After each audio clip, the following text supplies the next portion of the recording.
Reconocimiento que como presidente institucional de la Argentina, bueno, vimos el busto, la participación de mucha gente. ¿Cómo lo vivió usted? Sin palabras. No creo que... No quiero decir nada. Porque tampoco quiero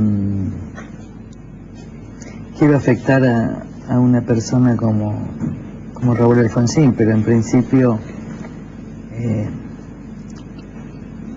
desde el decreto de supresión de honores, de privilegios, etcétera, de la época de Saavedra y Moreno, los homenajes a vivos, digo, esculturas de vivos, pero por el otro lado reconozco los 25 años de democracia, así que prefiero un silencio. Pero un poquito se emocionó cuando le planteé eso, ¿no? ¿O no? Hay cosas que me dan pena, de la Argentina de hoy que me dan pena. Hablando de la Argentina de hoy, cosas además que... es una situación en la Cámara de Diputados, por el otro lado se retiraba el bloque radical, sí, por agravios del bloque justicialista, entonces todo eso da pena, ¿no? Uno a veces tiene pena. Eso es lo que tengo. Bueno, cuando uno habla de la Argentina y hay cosas que te dan pena, la inseguridad, vamos todos hacia el mismo sentido, pero parece que no. ¿Cómo ponemos todo eso sobre una misma mesa? Me parece que hay que tranquilizarse, que son momentos muy difíciles en el mundo, muy difíciles en la nación, que hay que lograr serenarse, que el pueblo tiene que lograr serenarse y entender este proceso, aún el de la televisión, digo, ¿no? El de la crisis mundial, eso que se veía recién de una televisión explícita, de las cosas que van ocurriendo, del desmanejo de los gobiernos, de oportunismos. Yo creo que vos tenés dos lecturas, o no tenemos salida o este es el último aprendizaje, y esto depende de nosotros como pueblo. Yo prefiero entenderlo como que lo tomemos como el último aprendizaje duro, histórico, para una autocomprensión de nuestra propia historia, digo para salir, ¿no? A veces uno, hay una película que es muy linda, el título que dice La vida es bella. Si uno ve la película se va a dar cuenta que la vida es durísima. Y a veces podríamos decir, la vida es bella porque es dura, en la medida en que entendamos que de esa dureza puede surgir alguna forma de salida moral, de salida institucional, de salida decente, de salida seria. Yo lo tomo así, tengo la enorme tranquilidad, les diría, la enorme seguridad que vamos a eso. Y ojalá que todo un pueblo vaya teniendo esa seguridad porque nos va a permitir transitar estos momentos. A mí no me gusta regodearme en los momentos difíciles, sobre todo porque uno lo tuvo tan claro hace mucho tiempo que íbamos ahí, que creo que no hay que regodearse en las valijas, no hay que regodearse en la falta de seriedad del jefe de gabinete, no hay que regodearse en la incapacidad de la presidenta, no hay que regodearse en la falta de... Insiste en el momento, la luz, ahora vamos hacia la Argentina. No, insisto, digo, esto depende de un pueblo, pero todo momento, toda crisis de valores, de moral, acá hay un ciclo histórico que puede terminar, que es el viejo orden argentino, el orden, o podríamos llamarlo el orden democrático. En el orden democrático hay dos puntos que dijeron... el orden democrático debe caracterizarse o por un pacto o por el gobierno de los peronistas y en todo caso por tolerancia a la corrupción. Ese orden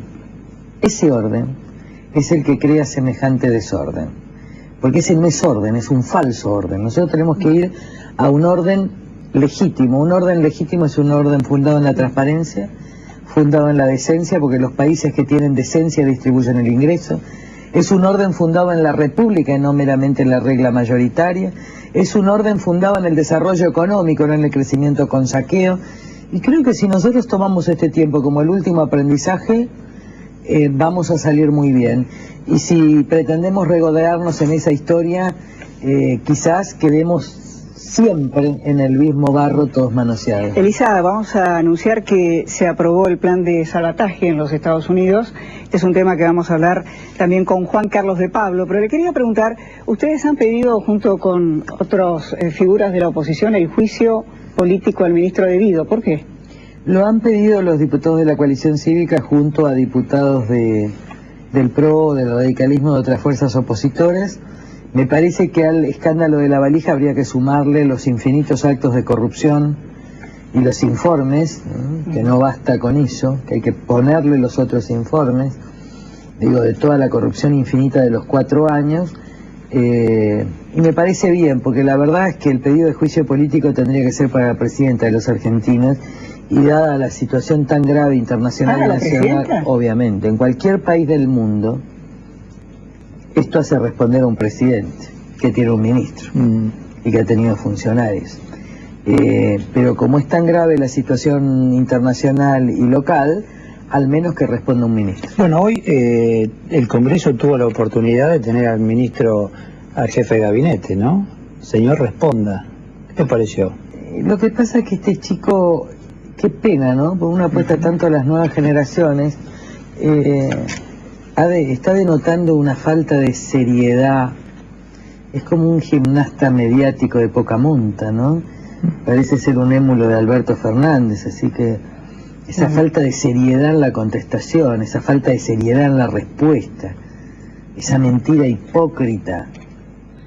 Digo, ¿de qué le sirve a este chico tan joven, con todo el camino que tiene por delante, mintiendo como Alberto Fernández? Digo, como si la sociedad fuera a creer. Se demuele, digo.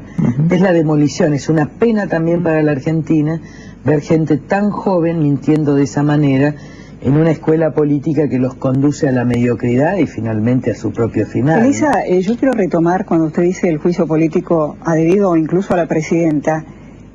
¿Qué se juega? ¿Qué se está jugando en este tema de las valijas que cada vez son más valijas, más dinero? En realidad el problema más grave acá, una cosa es el delito, ¿no? Si es contrabando, si es lavado de dinero, etcétera. Pero el problema más grave de lo que se vincula en Miami y que realmente no sale porque, bueno, digo, debe ser que no vende, no es noticia, es que 2 presidentes, Chávez y Kirchner, pactaron la impunidad en sus respectivos países para no perjudicar la campaña de la esposa de uno de ellos. Esto es tremendo. Esta es la causal. Un delito se investiga, puede tocar a un funcionario. Ahora, lo que es tremendo es 2 presidentes de supuestas 2 repúblicas pactando la impunidad en su propia justicia. Entonces, cuando Sergio Massa dice nadie va a tener impunidad, la pregunta es, ¿no va a tener impunidad Néstor Kirchner? ¿No va a tener impunidad Cristina Kirchner? ¿No van a tener impunidad los ministros? Parece que el que nadie va a tener impunidad es Antonini Viene. Es tremendo. En cualquier país esto implica la renuncia de un presidente. Ustedes imagínense a los franceses con un presidente pactando la impunidad con el presidente de otro país acerca de un delito cometido en Francia. Hay que, como acá ya todo es posible, acá se ha naturalizado la corrupción, se ha naturalizado la venalidad, la impunidad, nadie se asombra. Claro, ¿no? pero hay un pueblo también, ¿no? 2 pueblos. ¿Qué hace?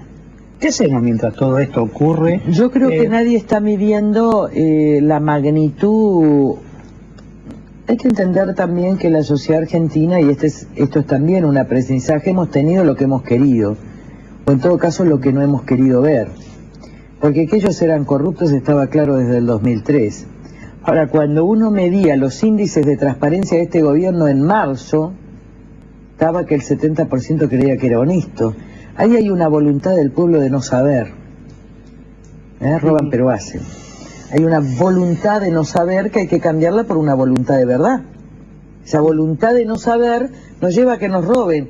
Es como, a ver, vieron que los ladrones usan el mejor momento para robar las casas es el de las fiestas.